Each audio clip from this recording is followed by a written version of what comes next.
ඈතින් පෙනෙන ඒ දර්ශනය අපව සියවස් ගණනාවකට පෙර පැවති සෞභාග්‍යමත් යුගයකට රැගෙන යයි.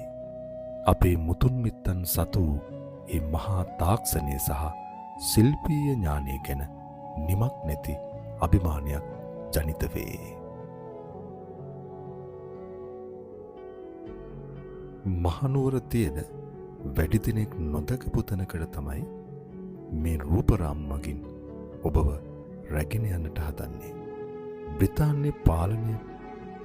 බ්‍රිතාන්‍ය පාලනය උඩරට පමණක් නොව මුළු රටම ගිලගෙන පැවති 19 වෙනි සියවසේදී පුස්කොළ පොත් අතින් ලියමින් විහාරස්ථානවලට පූජා කරමින් ධර්ම ශාස්ත්‍රීය සේවයක් කළ පිම්බිමක් ලෙස උඩුනුවර ගල්ලෙන්ගොල්ල පොත්ගුල් විහාරය හැඳින්වීමට පුළුවන. ඒ සඳහා මුල් වී ඇත්තේ ගල්ලෙන්ගොල්ල ලෙන් විහාරයේ ආරම්භ කිරීමටත් මුල්වුණු වනවාසී වැලිගමුවේ අත්තදස්සී නාහිමියන් වෙති. ඒ ගැන දීර්ඝ විස්තරයක් ඒ හිමියන් බුද්ධ වර්ෂ 2427 දී ලියූ පින්පොතේ සටහන් වේ. විහාරයේ ආරම්භ කිරීමට මුල් තැනගෙන කටයුතු කළ වැලිගමුවේ හිමියන් පුස්කොළ පොත් ලිවීමට ප්‍රවීණත්වයක් දැක්වූ හිමි නමකි. මේ විහාරයේ පොත්ගුල් තනවා තිබෙන්නේ උන්වහන්සේ ලියූ පුස්කොළ පොත් තැන්පත් කිරීමෙනි. අත්තදස්සී හිමියන් ලියූ පුස්කොළ පොත් තැන්පත් කරමින් උඩුනුවර අගුණාවල සහ මාතලේ කූඹියන්ගොඩ විහාරවලද පොත්ගුල් ඉදි කරවා ඇති බව පැවසේ.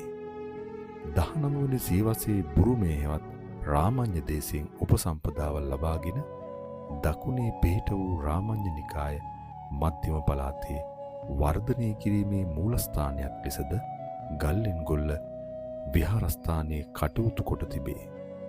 වර්ෂ 1867 දී ගම්පලදී රාමඤ්ඤ නිකාය උපසම්පදා විනය කර්මයක්ද සිදු කොට ඇත.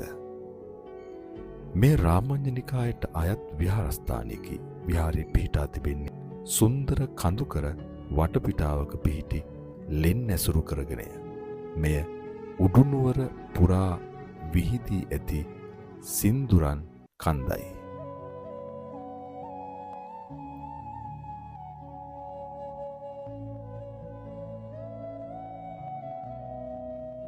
බලන්න මෙහි ඇති රාජකීය පෙනුම.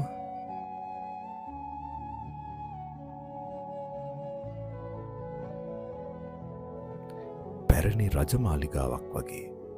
ඔය පෙනෙන්නේ මහනුවර උඩුනුවර ගල්ලෙන්ගොල්ල පොත්ගුල් විහාරයයි. බලන්න එහි තිබෙන අසිරිය.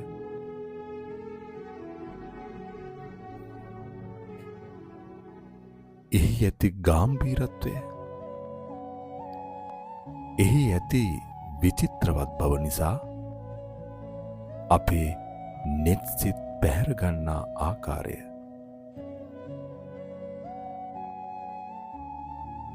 ඈතින් පෙනෙන ඒ දර්ශනය අපව සියවස් ගණනාවකට පෙර පැවති සෞභාග්‍යමත් යුගයකට රැගෙන යයි.